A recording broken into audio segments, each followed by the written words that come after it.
À la une de l'actualité, le coup de pouce de Total face à la hausse du prix des carburants. Depuis aujourd'hui, vous pouvez bénéficier de 10 centimes de remise par litre dans les stations qui se situent dans les communes de moins de 6 000 habitants. Il y en a 8 dans le Rhône. Nous étions à celle de Messigny aujourd'hui. Il vous reste un peu plus de 2 semaines pour vous inscrire en ligne sur les listes électorales. Le 2 mars, ce sera trop tard. À Lyon, l'association Tous Élus a lancé une plateforme pour aider les jeunes à faire les démarches nécessaires. 15 minutes suffisent et vous pourrez voter pour la présidentielle en avril prochain. Notre série cette semaine, comment occuper les enfants pendant les vacances. Nous allons vous proposer des idées de sortie. Ce soir, rendez-vous dans le 7e arrondissement au Cap-la-Centre. Au programme, jeux de construction pour toute la famille. Un chiffre ce soir, 44%, c'est la hausse du prix du carburant depuis mai dernier.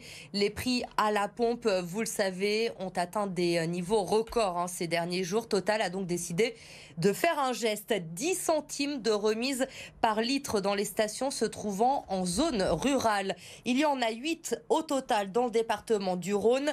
Elles sont situées à Amplepuis, Quincieux, Saint-Laurent-de-Mur, Saint-Martin-en-Haut, la Mure sur Azergues, l'Arbrel et Messigny. Un coup de pouce apprécié bien sûr par les Rhodaniens qui sont allés faire le plein aujourd'hui. Exemple à Messigny avec Louis Léger.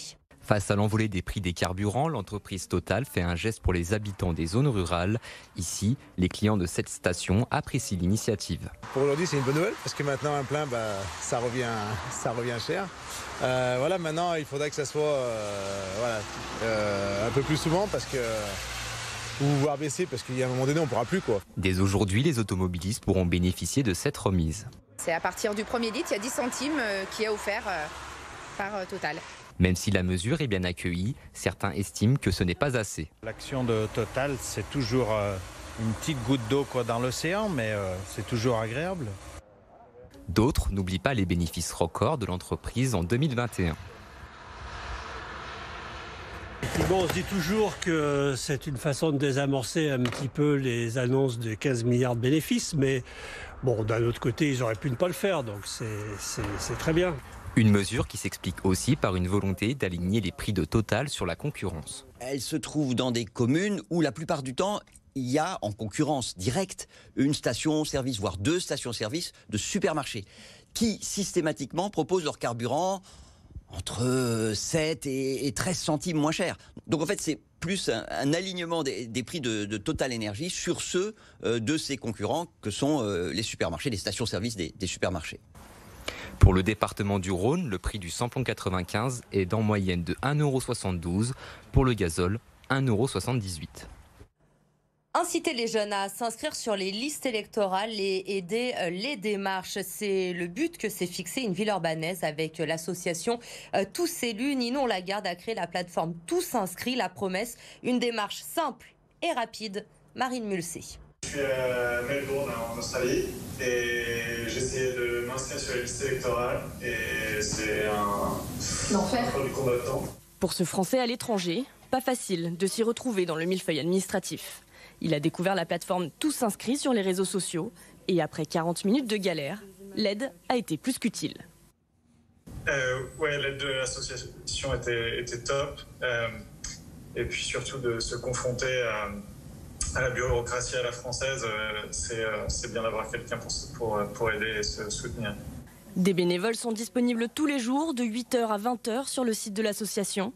Depuis son appartement villeurbanais, Ninon aide les jeunes à s'inscrire sur les listes électorales. Pour elle, l'abstention est l'enjeu majeur des élections. Pour donner un exemple, Jean-Luc Mélenchon a failli arriver au second tour en 2017 à 500 000 voix près. Donc en fait, 7 millions de personnes qui ne peuvent pas voter parce qu'elles sont mal inscrites, ça bouleverse complètement les enjeux politiques et qui est élu ou pas. Malgré le froid et la pluie, les bénévoles sont motivés pour distribuer des tracts. Là, j'incite nos jeunes citoyens et citoyennes à aller voter. Parce que pour moi, c'est un devoir civique. Des étudiants, comme ils sont un peu la tête sous l'eau, ils n'ont pas forcément le temps de s'inscrire. Donc, par le biais de ce qu'on distribue, un digicode, ça permet à nos jeunes étudiants d'avoir la démarche un peu plus facile. En 2017, l'abstention avait atteint 25,3% au second tour de l'élection présidentielle. Un record depuis 1969. Et elle pourrait à nouveau battre ce record cette année. Et sachez que vous avez jusqu'au 2 mars prochain pour vous inscrire sur les listes électorales en ligne, jusqu'au 4 mars si vous vous rendez dans votre mairie. À l'occasion de la journée mondiale des cancers de l'enfant qui aura lieu demain, le centre Léon Bérard a annoncé la création d'un pôle pluridisciplinaire de recherche pédiatrique. Il va regrouper les compétences des médecins de l'Institut d'hématologie et d'oncologie pédiatrique de Lyon, mais aussi des chercheurs du centre de recherche en cancérologie. Une centaine de spécialistes est concernée par ce projet. Écoutez Alexandra Baumann, elle est bioinformaticienne au centre Léon Bérard. Elle est au micro de Laurent Canonico. Le but est de rassembler tout le savoir qui est contenu dans les données afin de pouvoir les extraire et les mettre en forme et répondre à des questions de biologie qui peuvent notamment toucher par exemple des questions comme la résistance au traitement chez les patients ou la rechute des patients atteints de cancer. La finalité de ce projet est de mettre à disposition toutes ces données pour tous les chercheurs en France et à l'international, afin de pouvoir les aider à faire avancer leurs recherches, afin d'améliorer les traitements des cancers pédiatriques. Les travaux d'aménagement du quartier de la Guillotière ont débuté aujourd'hui. Attention donc, si vous circulez dans le secteur, des perturbations sont à prévoir dans les prochaines semaines. Un passage piéton doit dans un premier temps être créé au niveau de la place Gabriel-Péri. Sur place, les précisions de Clémence Delarbre. C'est le premier aménagement d'envergure qui commence aujourd'hui à la Guillotière. Vous le voyez derrière moi, les travaux ont débuté ce lundi matin. Des travaux pour construire un passage piéton reliant la place Gabriel-Péri et la place Pierre-Simon-Balanche. Un passage piéton pour fluidifier les déplacements à pied et éviter surtout les attroupements de personnes sur ces deux places. Alors ces travaux débutent ce lundi et ils devraient durer entre 6 et 7 semaines. Un temps relativement long pour la construction d'un passage piéton, mais qui s'explique par la difficulté de modifier ce carrefour, car ici circulent non seulement des voitures, des vélos, mais aussi des bus et surtout le tramway. Il va donc falloir modifier en profondeur ce carrefour. Après ce passage piéton, d'autres projets devraient suivre, comme la piétonisation d'une partie de la rue de Marseille ou encore la suppression des places de stationnement en épi à l'entrée du cours Gambetta. Tous ces projets sont encore en cours à la métropole. En tout cas, si possible, évitez ce secteur dans les semaines à venir car il sera très difficile de circuler ici à la Guillotière. Après Chloé Trespeuch et sa médaille d'argent la semaine dernière, un autre Lyonnais est entré en lice aujourd'hui aux Jeux Olympiques de Pékin. Il s'agit de Dorian Otterville qui a débuté ses JO en bobsleigh à 2 avec Romain Henrich. Ils sont pour le moment 13e après les 2 premières courses du jour. Une déception pour le moment, mais rendez-vous demain pour les courses 3 et 4. Rien n'est encore fait. Les Français sont à 65 centièmes seulement du podium. Notre série, à présent, cette semaine, nous allons vous proposer des idées de sortie pour les vacances avec vos enfants. Ce soir, nous vous emmenons au Cap-la-Centre, dans le 7e arrondissement, pour vous initier à ce jeu de construction. Et vous pourrez même rencontrer le détenteur du record du monde, qui n'est autre que le fondateur de ce centre, Louis Léger. Cet après-midi, c'est Atelier Capla, une idée ludique pour occuper les enfants pendant ces vacances. Cette mamie, elle, est venue avec ses petits-enfants. Ça me fait plaisir de les regarder faire. Je ne sais pas si je vais jouer, peut-être. Je ne sais pas, mais ça me fait beaucoup plaisir de regarder aussi. Au programme, des constructions collectives ou individuelles selon les envies. Emma et Mathilde, elles, découvrent le jeu. Une fois. Une fois ? C'est ta première fois ? Moi aussi. Moi aussi. Les deux cousines très vite apprécient le jeu et s'amusent parfois aux dépens des autres. Il a cassé la maison.